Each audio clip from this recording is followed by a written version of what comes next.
Hey, peace. Namaste and welcome this morning to our meditation. Hi, Wanda. Hey, Andrew. So, Bodhidharma was a semi legendary Buddhist monk who lived during the 5th or 6th century. He traditionally is credited with as the transmitter of Chan Buddhism to China and is regarded as its first Chinese patriarch. According to a 17th century apocryphal story found in a manual called Yinjin Jing, he began the physical training of the monks of the Shaolin monastery that led to the creation of Shaolin Kung Fu. He's known as Damo in China and Daruma in Japan, and his name means Dharma of awakening, Bodhi, Dharma of awakening. He's the originator of Zen Buddhism. Zen Buddhism grew out of India, moved into China with Bodhidharma, and eventually ended up in Japan on this train that led from Chan Buddhism to Zen Buddhism. His quote this morning I want to bring up is "Words are illusion. Words are illusion." And he's using words to tell us that words are illusion. That's irony. But yes, it's true. Words are illusion. We've talked about this a whole bunch of times that we base our lives in language and our belief systems in language and our understandings in language. But words really are illusion. They are based in concepts and ideas, and they have no physical reality. I could easily call a tree a dog. And if I did that, and then as language changed over the next 100 years, everyone would call trees dogs. It's just a sound that we make with our mouths based in these ideas of how we see things, how we understand them. But they are concepts and ideas, and there's no physicality to them. There's no reality to language. We give it its reality. Human beings give it its reality. Words are illusions. They're vacuous, they're empty, they're weak when it compares to this divine place inside ourselves. Because words are illusion, all the knowledge that we have in our heads about the divine are also illusions. They're not the thing itself. This is part of the problem with dogma and doctrine. This is the problem with defining God. One of the things I love about the word theology, it means talk about God or talk around it and about it, but never at it, never in it. Theology can't define God. Knowledge can't understand God. Words can't express God. And I'm using this word God, which is a patriarchal word. I could use the word goddess. I could use the word Allah. I could use the word Brahma. I could use the word nothing, no thing, beloved. None of these love, none of these light, none of these words contain the exact or even approximate meaning of the divine. So to try to understand the divine with the head through language and study misses the point altogether. The point of practice is to bring one into the experience of the inexpressible, of the indefinable.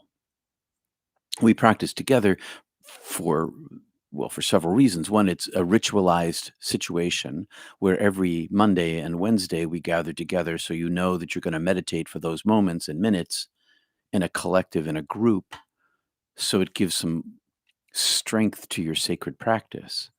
But also, why we're here is because of that ineffability of the word that can only be found in the expression of the relationship of yourself to the divine and each other in this space, this time space of being together in the now, which is where the divine is found. There's this, as Jesus says, the I am, where I am, the two or three are gathered, I am there. That's why we gathered together. This is why we practice in silence and toward emptiness, toward quietude, and aim at the singleness, the oneness of being that lies beyond all language, beyond all concept, beyond ideas.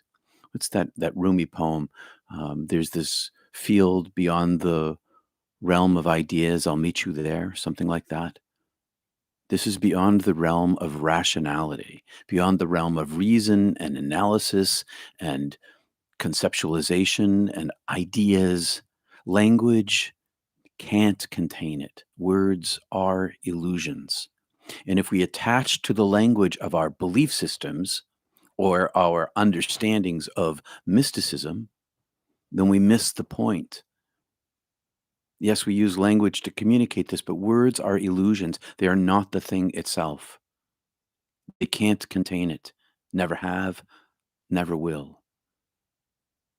So break away from the language. That's what the meditation practice teaches. You use the chant with the breath and you ride it up and down your spine or between your nose and your belly or your third eye and your sacral chakra, or you work your chakras. But ideally what will happen is that the words fall away and you're left only with the concentration on your breath and your mind inside your breath. And then that falls away as well. And you're left only in the space of peace, in this place beyond reason, beyond the illusion of words, where you experience the singleness, the oneness, the peace, the darkness of peace. All of this is contained in Bodhidharma's words are illusions. They're not the thing itself. So even when you strive, even when a person strives for the divine, one needs to give up the idea of the striving. All of that is contained in this. So let's practice together. Hey, Tiana, welcome. I think you're a new name here. I'm not sure, but I think so. Hey, Freetness. Hi, Susie, Lori, Sparkling Cat, Lynn, and Cal Extra. And Sparkling Cat, you're over there in Brewer. Hi there, over there in Brewer. I'm in Booth Bay. Okay, so that's my little chat this morning. We begin with 3 ohms to set ourselves on our body and bring that vibration down into our chest, up into our throats, and into our third eye. And we set ourselves on our body by feeling the vibrations, kind of setting us up for the practice of silence. And I'll say this one last thing, that over time, you can expect to not need to use words to enter into your centering practice. I rarely, unless my mind is crazy wild, I rarely chant my chant anymore, because my brain has been rewired to simply aim at my breath. This will happen to you too. Not it's nothing special to me. It's what the brain does when you practice long enough. It rewires itself to move beyond language. Thanks for being here this morning. Thanks for liking and subscribing and all that stuff. Thanks for your support. Let's get right to it. All right. Mask on, clock is set. We're going to have a little more than 20 minutes today. I got 21 minutes. So I'm going to settle myself in. I like to kind of squirm around a little bit, get my squirmies out, feet on the floor, hands in my lap, adjust my mic. I wear a mask, for those of you who don't know, to cut out the light because it's wicked bright here with these lights. I like to have as little sensory input as possible. Full belly breath, fill your lungs for the ohms, just diaphragmatic breathing for the centering practice. Here we go.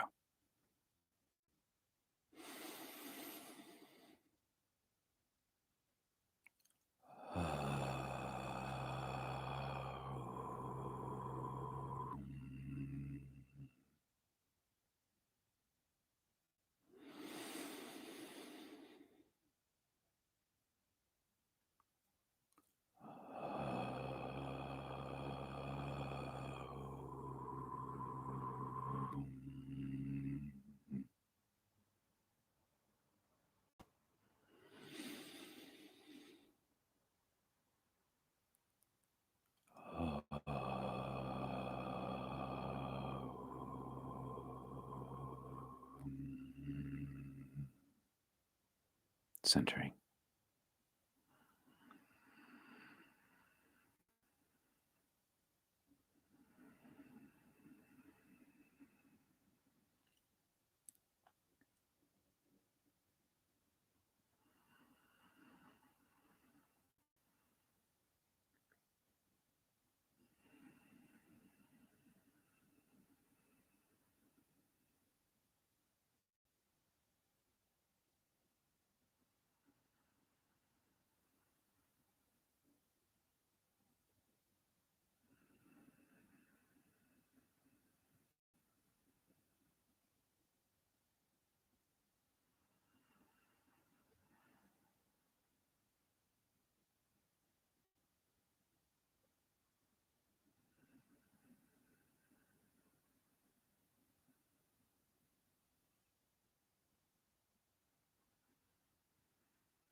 Peace be with you all. Thank you for being here today.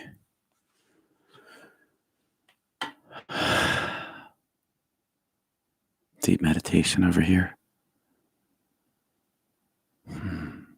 Hi, Cal. Hi, lady. Wanda, peace to you all. See you tomorrow, Tuesday, on Zoom. Link at my website.